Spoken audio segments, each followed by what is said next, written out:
you so much for joining me today, Vlad. Please introduce yourself. Thank you so much for having me. Hello, everyone. My name is Vlad Catrinescu. I'm a Microsoft MVP working for Syskit, and really excited to be here today with you. Thank you for joining me. Can you tell me a bit about the session you presented on?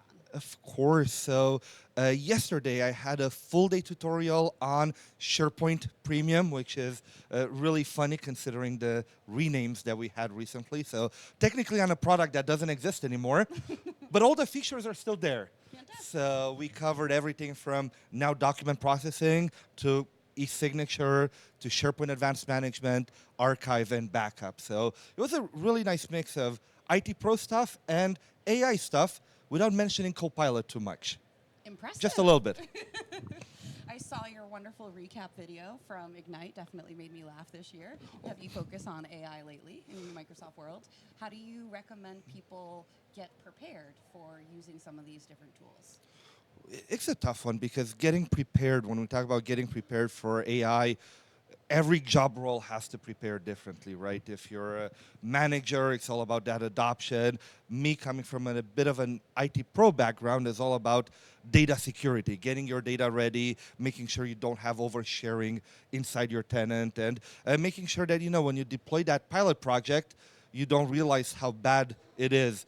And then you have licenses sitting on the bench for 6 months while you fix your security. So from an IT pro, for me, it's all about get your tenant ready, get your data ready for AI before you purchase those licenses.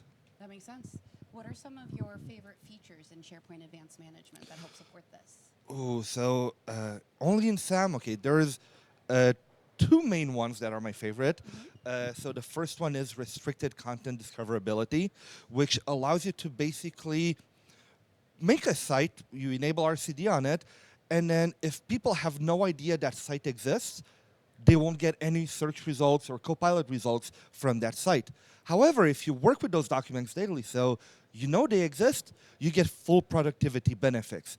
So it's in a way to hide overshared content from people that don't know it exists, but not penalize people that work with it daily. So it's not as, like restricted SharePoint search, which kills productivity in my opinion, and it's like such a big hammer that you put, where RCD is a lot more gentle and balanced in balancing security and productivity.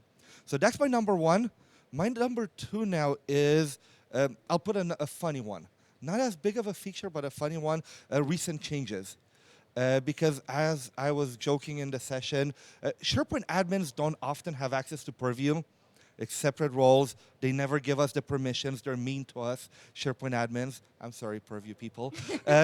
But with recent changes, I can see what are all the changes that other SharePoint admins did, or maybe that I did by mistake in my SharePoint tenant without having access to the full audit log. So I have a mini version of the audit log for admins that I can look at, which it's like a simple feature, but it has been really helpful. So I love it.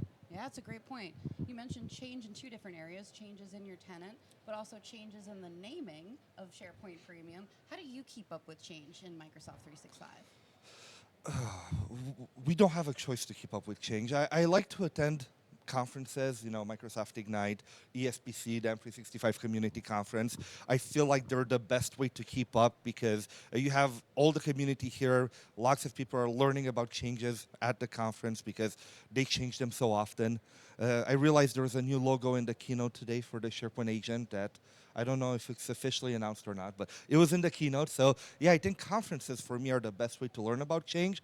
And if not, there's so many community initiatives out there. I know Daniel Glenn has a great podcast about the Message Center. A few other MVPs have monthly updates as well, newsletters. So that's been helpful, in the summer season when there's no conferences. Yeah, that makes sense. What problem did your session help solve for Microsoft 365 customers? Oh, great question. I think it's tough to put only one problem because it's such a workshop that covered document processing and then admin stuff. I would say in the morning, document processing, we learned how you can use AI without using Copilot.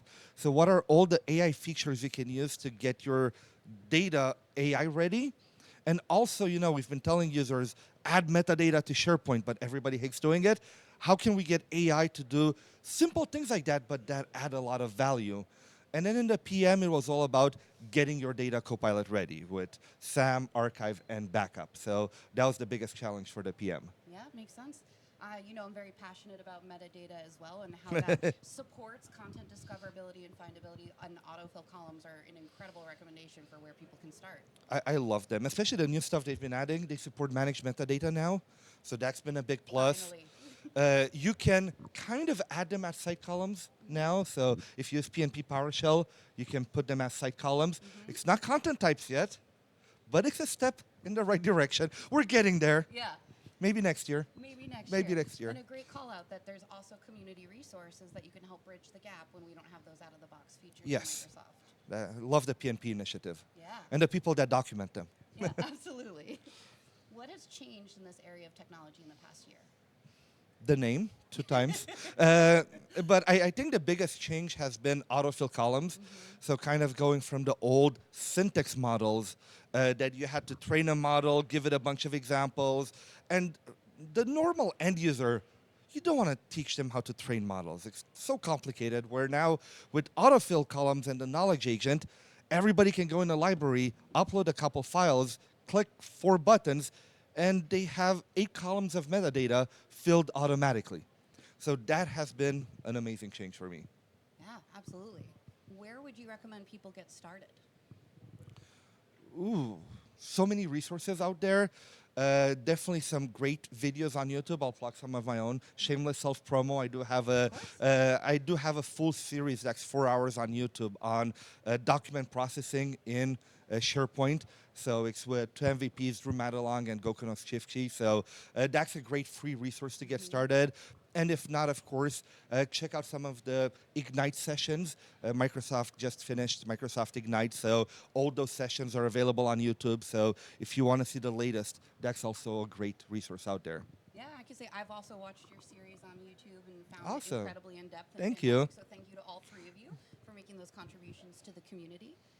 Do you have any other recommendations for if people wanted to keep learning after your session on these topics? Keep up to date. Go ahead and try it. There is no...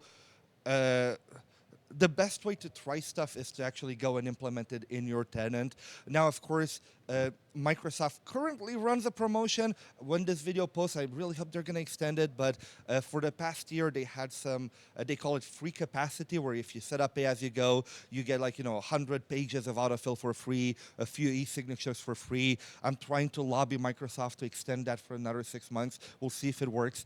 But go hands-on, Dax. Even if it costs you $50, you can do a lot with $50 with pay-as-you-go. Go try them, set up that proof of concept, and try to show people in your organization the value in practice with real data, not only with slides and things like that. That's a great recommendation.